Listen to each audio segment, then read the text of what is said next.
حضور. One thing which you said is slightly to be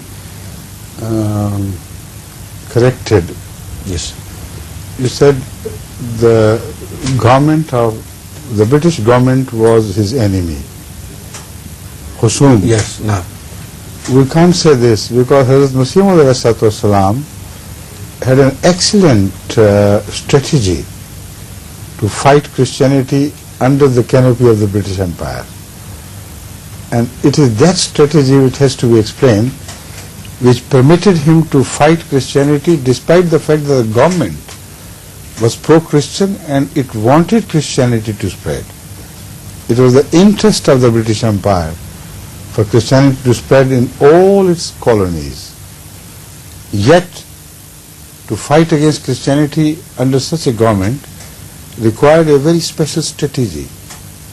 And that strategy adopted by Hazrat Masih Maud alayhi salam was simply this: he divided the British role in the world into one Christian role and the support of Christianity, the other its rule and the quality of its rule and the character of its policy in being just in dispensation of affairs and not to interfere in other religions as a government.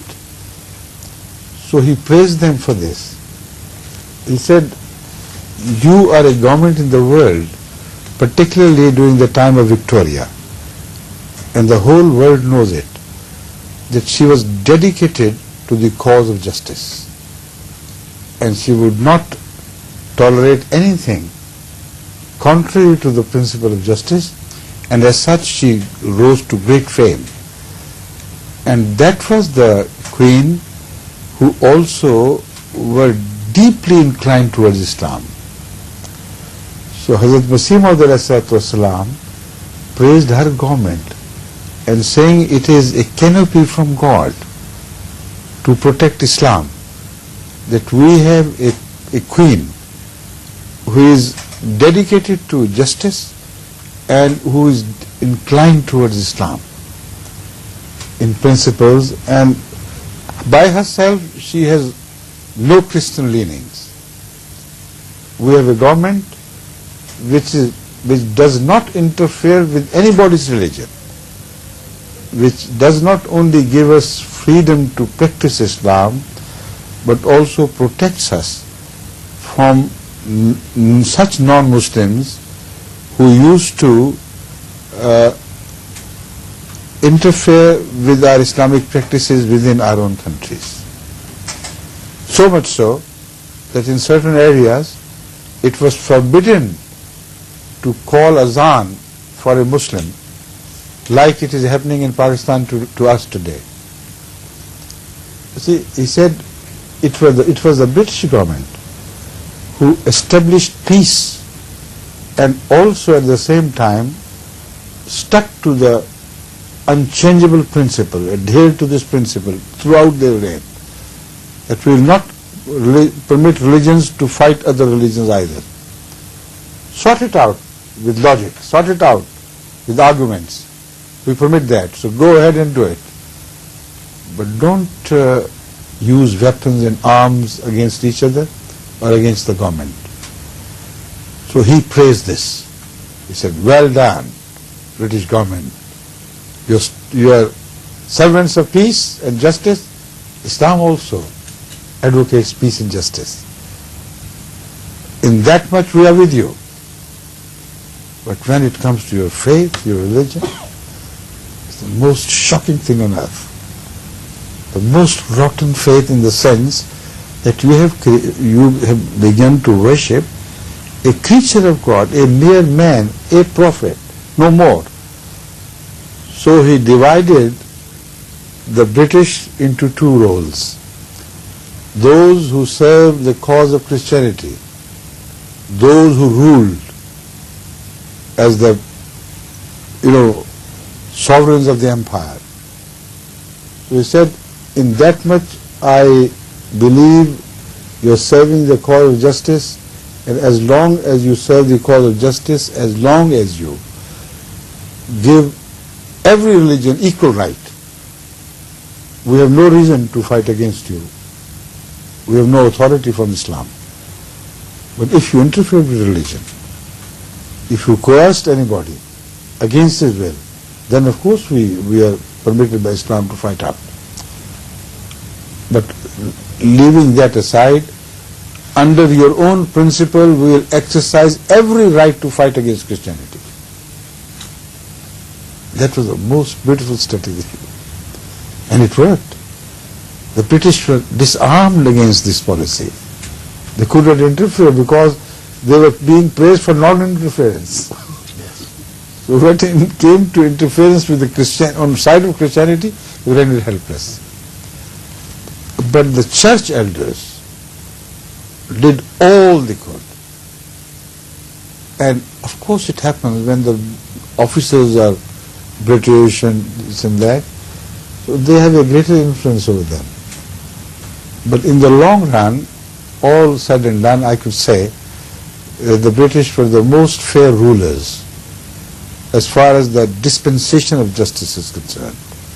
In all their colonies, this was their set policy: freedom of thought, freedom of religion, freedom of expression, freedom of exercise of basic human rights. They still are the distinctive features of the British during their colonial rule. While others have ruled, and you know how they ruled, the despotism at their hands through which the people suffered. In Africa, you see the difference between the British rule and the rule of the other Europeans is so marked. So Hazrat Masih ﷺ was absolutely right. Now when he did it, it was the Muslim ulama which got their chance to attack him and to further make him further unpopular among the masses by saying, look here, didn't we say he was a British agent? So that is the only hole or the opening they got for attacking Masih ﷺ, because of this strategy in favor of Islam.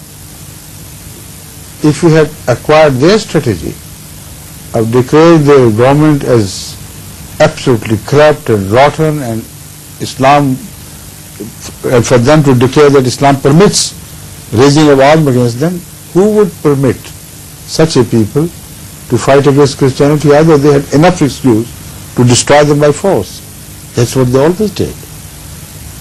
So this is the role of Masih ﷺ in that arena of religious free fight for all. He took it up and used it largely against Christianity. What happened in India is not the whole story. What happened in Africa? You go to Africa and you will be amazed that we, the Ahmadiyyas, were the only people who stemmed the rot of Christian spread and onslaught over Africa. Have you got the references of the World Church and their mission? I told you to bring some. Now, I have two types of confessions to read to you.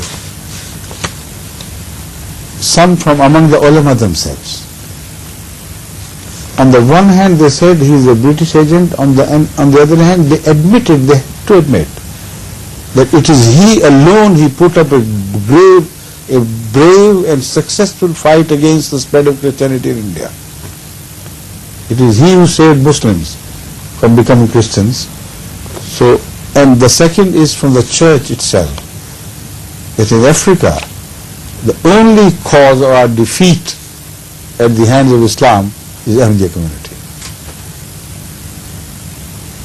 They obstructed the passage of Christianity and dashed our hopes of conquering Africa within 50 years to ground, and the progress of Christianity was halted so powerfully by Ahmadiyya community that we couldn't do anything. they admit that we had chains of Christian missionaries and churches and hospitals and schools all over Africa at an expenditure of billions of dollars or whatever it was. Yet we couldn't do anything against this. This was the British agent, you know. You should understand. If anybody had an iota of common sense and sense of justice, you couldn't call such a man as British agent who went out of his country, out of his way to fight Christianity in all colonies of the British. Why didn't they do anything? They didn't do anything about it. It was difficult to go to Africa. It required sacrifices. Still they send money, but they can't afford to work in Africa like Ahmadiyya still do. They said, why is Africa turning to Ahmadiyya? Because we are the only people who are dedicated till the last blood of what we possess for the sacrifice in the cause of Islam. So much so that Ahmadiyya missionaries have been working there during the previous years when Ahmadiyya was very poor. Community was so poor that for those who had dedicated their lives to work in Africa, sometimes we could not send from the center any money to them to support their livelihood for years. And there are missionaries who got married and were sent out, and for 23 long years he remained without their wives because we had no money for passages back home. Now the things are completely changed. Allah has blessed Ahmadiyya with whatever we need. Allah provides us through Ahmadiyya itself. But I'm talking of the old days when the fight was so difficult and odds were so heavily against us. Yet they went to Africa and stopped the onslaught of Christianity with such firmness that they had to admit. But let me come to some admissions at the hand of the committed enemies of Ahmadiyya.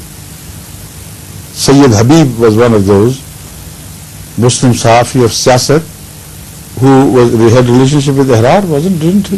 Yes, he's one of the leaders. He wrote a book against Ahmadiyya, Qadian.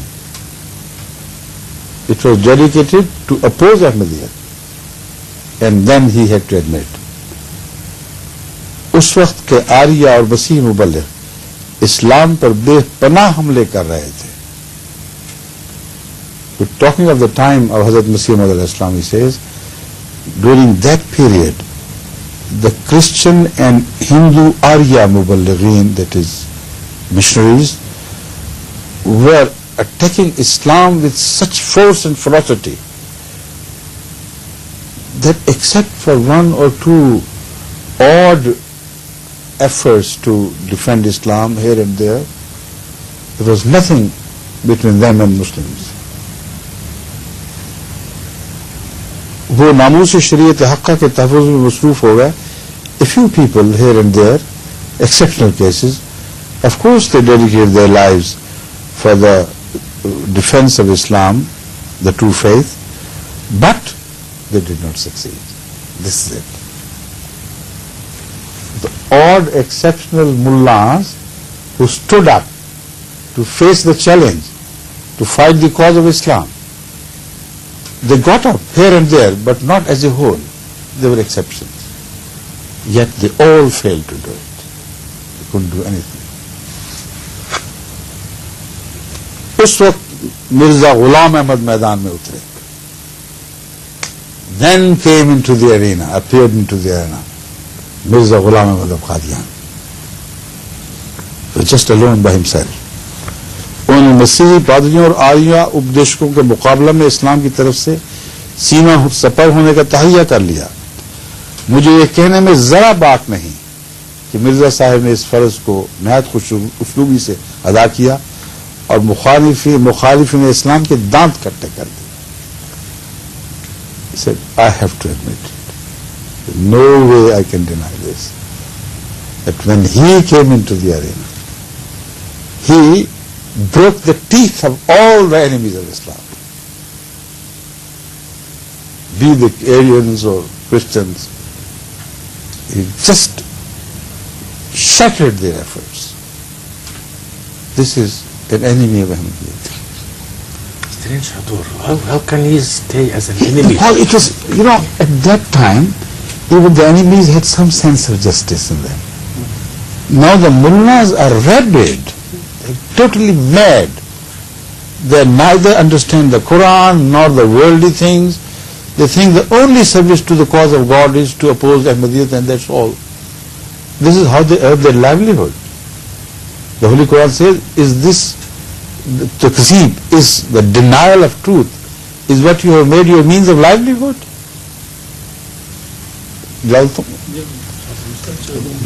تجعلون رزقكم أنكم تكذبون رزقكم أنكم تكذبون وتجعلون رزقكم أنكم تكذبون. This is these people. So I'm talking of those days. He is a committed man. He wrote a book against Ahmadiyya. Yet he says, this I must admit, the solitary Muslim resistance sporadically appearing here and there, they were all defeated by the enemy. They couldn't create a single dent on the onslaught. Then came Mirza Ghulam Ahmad. What a beautiful expression. Then entered the arena Mirza Ghulam Ahmad of Qadian. And I have nothing but to admit, I must admit, that when he came, he broke the teeth of all the enemies of Islam. This is Kasr Salib. There is fight against idolatry. And the enemies of Islam, whatever they pose to be. Now the question is, this was the British agent? And what were the agents of God and Islam doing then? Come on, this is Qadian, his own book, page 207, 210. Will you translate this and then we'll... Yes. Hadur, the word khusum or khusuma does not mean enmity, but means difference in opinion. That's all right. Yes, okay. Alhamdulillah. I misunderstood. No. Alhamdulillah for that. Yes. Alhamdulillah. Thank you. Yes. You see, to become the main contender against Christianity in favor of Islam, in those days was not an ordinary thing. It required a great courageous man who had full trust in Allah and who would not care whatever may happen to him, but he would fight the cause of Islam at any cost. Yet, bil hikmah, as the Holy Quran said, and this was the hikmah of Masih Maud ﷺ, which worked wonders for the faith of Islam and which frustrated the enemy's attempts. But those who had no hikmah, they played a dual role.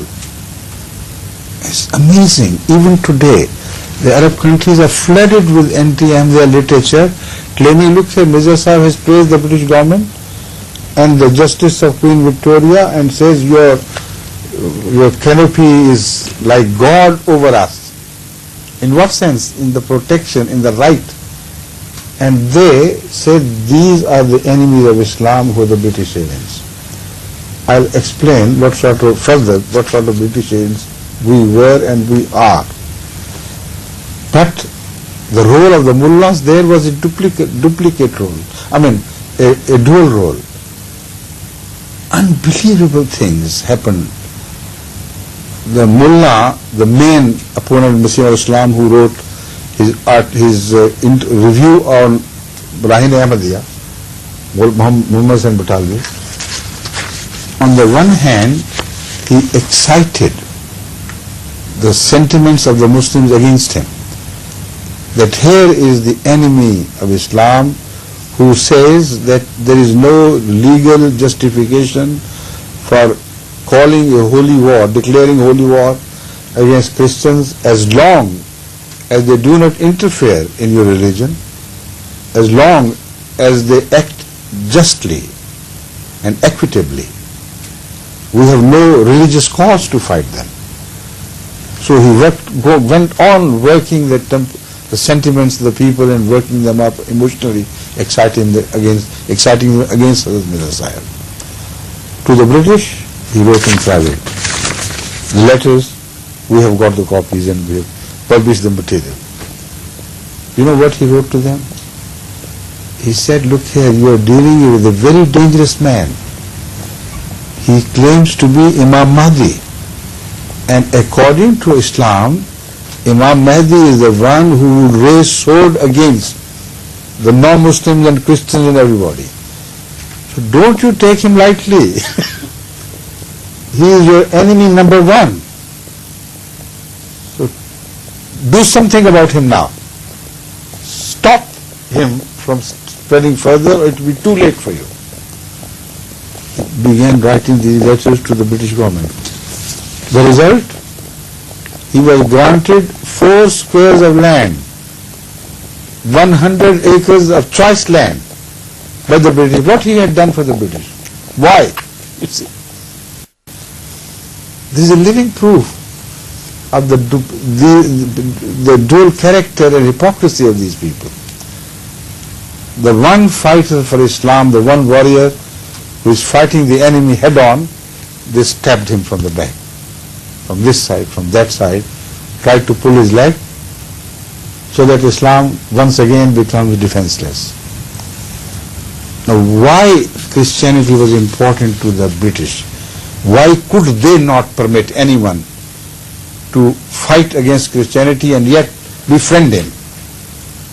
I read out the reason why. Lord Lawrence, who is so well known in the world, he was a viceroy at that time in India. Once he said in his book about his personality, Lord Lawrence of Arabia, you know, all of you, shouldn't you? Yes. You should know. That is a great, who cheated everybody in Arabia as a great man for the cause of Islam and the Arabs, but he was a spy in disguise. That is how the spies are always disguised. They appear as friends, they gain influence.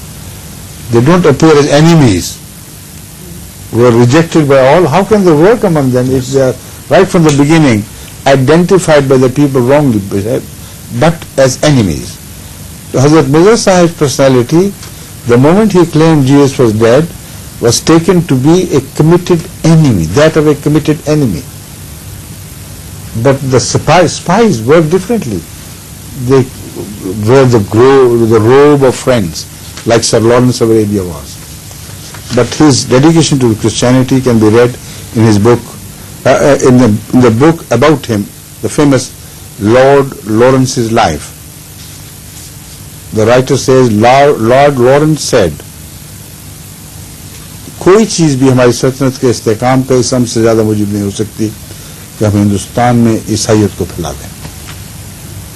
There is nothing more important for the safety and perpetuation of the British rule in anywhere than to spread Christianity all over India as rapidly as we can.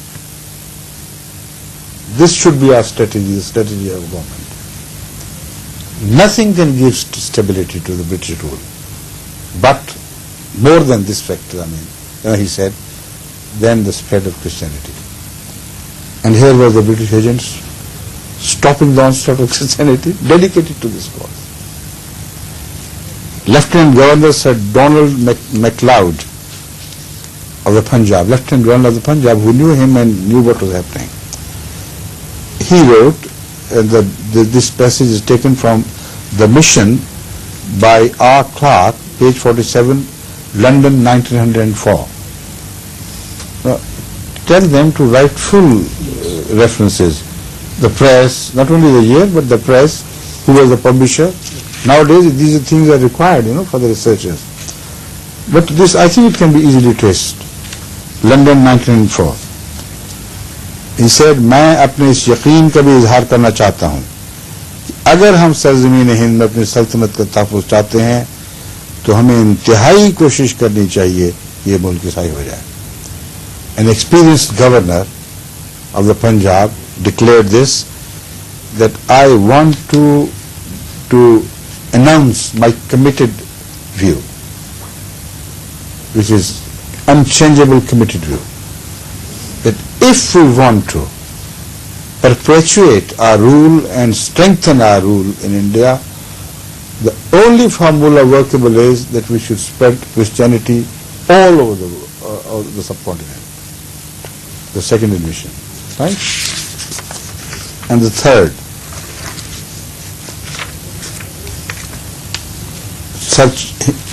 the secretary or the minister is one and the same thing.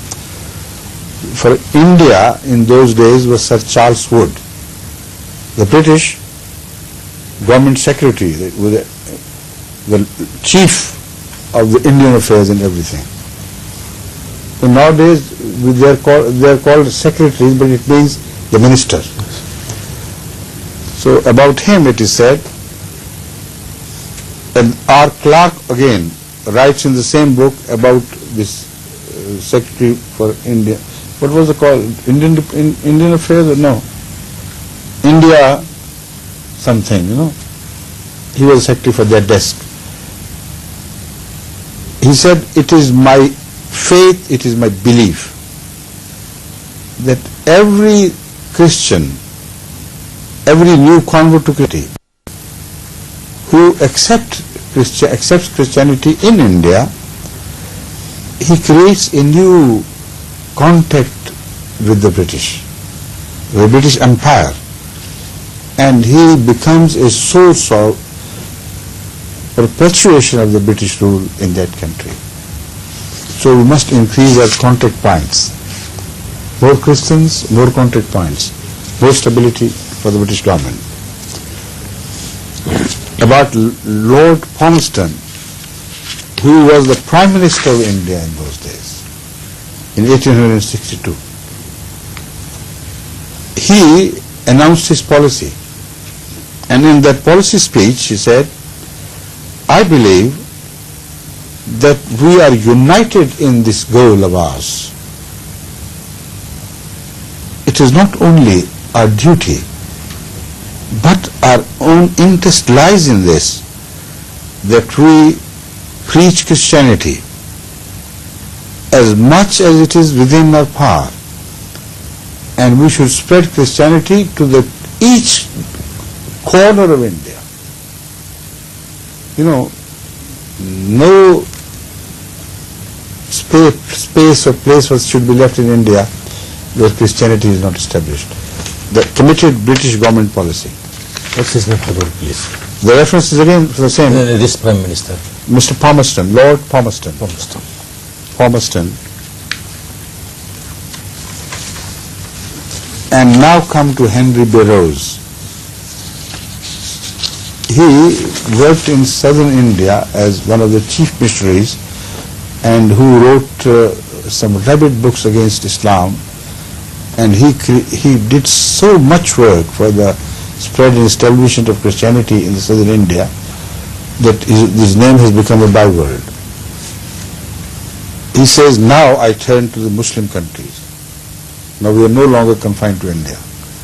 Let's talk of what they plan to do in Arabia.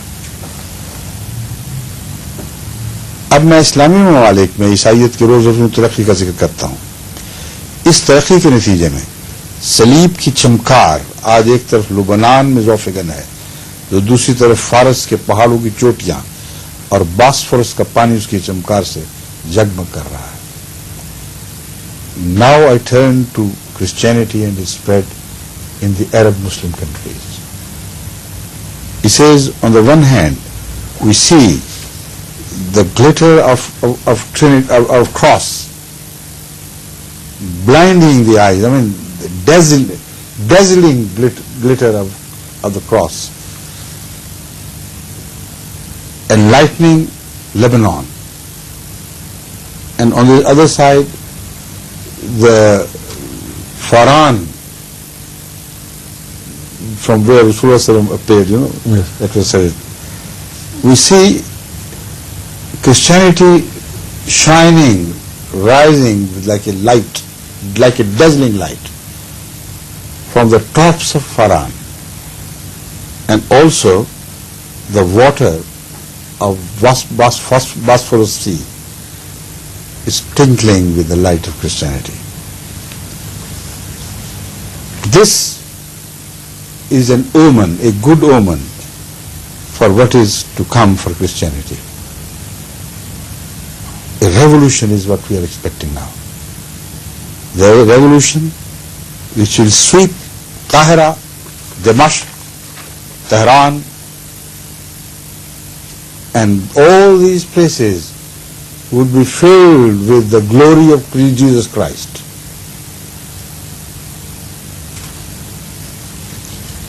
So much so